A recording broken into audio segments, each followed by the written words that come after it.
Hello दोस्तों, Paytm का एक नया ऐप आया है, पेटीएम फर्स्ट गेम्स, जिसमें आप घर बैठे गेम खेलकर लाखों रुपए कमा सकते हैं। इसमें हमारा referral code DB Live use करके आप तत्काल 50 रुपए का बोनस भी पा सकते हैं। लिंक को डाउनलोड करने के लिए आप हमारे डिस्क्रिप्शन बॉक्स में जाइए, गेम खेलिए, पैसे कमाइए।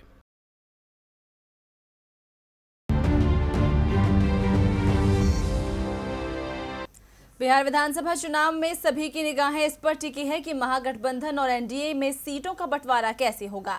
कैसे छोटे दल गठबंधन में सम्मानजनक सीटें हासिल कर पाएंगे और सम्मान की ये लड़ाई एनडीए में एलजेपी भी लड़ रही है। चिराग पासवान सीटों को लेकर ही नीतीश के खिलाफ तल्ख तेवर अपनाए हुए हैं और अब तो एलजेपी की ओर से 143 सीटों पर दावा ठोक दिया गया है, जबकि नीतीश कुमार एलजेपी को 43 सीटें देने को भी तैयार नहीं है। तो क्या रास्ते हैं चिराग के पास, देखिए इस रिपोर्ट में। बिहार विधानसभा चुनाव की तारीखों के ऐलान का इंतजार तो सभी दल कर रहे हैं, लेकिन इसके साथ इंतजार एनडीए में सीट शेयरिंग के फॉर्मूले को लेकर भी हो रहा है। जेपी नड्डा शनिवार को नीतीश से मिले और कहा बात बन गई है।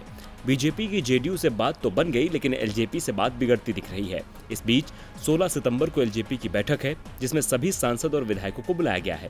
इसके बाद ही तय होगा कि एलजेपी एनडीए में रहेगी या दूसरे रास्ते पर आगे बढ़ेगी। पार्टी के नेता 143 सीटों पर लड़ने का दावा कर रहे हैं और इन्हीं दावों को लेकर जेडीयू और एलजेपी के बीच तल्खियां बढ़ती जा रही हैं।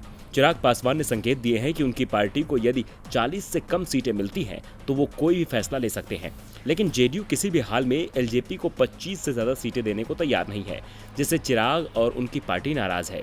चिराग की नाराजगी को देखते हुए बीजेपी अध्यक्ष जेपी नड्डा ने जरूर ये दावा किया कि एनडीए एकजुट है और एलजेपी एनडीए के साथ ही रहेगी।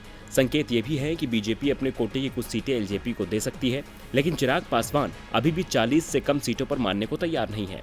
चिराग का संकेत साफ है कि यदि सीटें कम मिली तो वो अकेले ही चुनाव लड़ सकते हैं। रामविलास पासवान भी साफ कर चुके हैं कि पार्टी में जो फैसला चिराग पासवान लेंगे वो उसके साथ हैं और चिराग अलग लड़ने की तैयारी में भी है। एलजेपी 143 सीटों पर तैयारी कर रही है। चिराग की इस कोशिश ने एनडीए की धड़कनें बढ़ा दी है। DB Live की रिपोर्ट।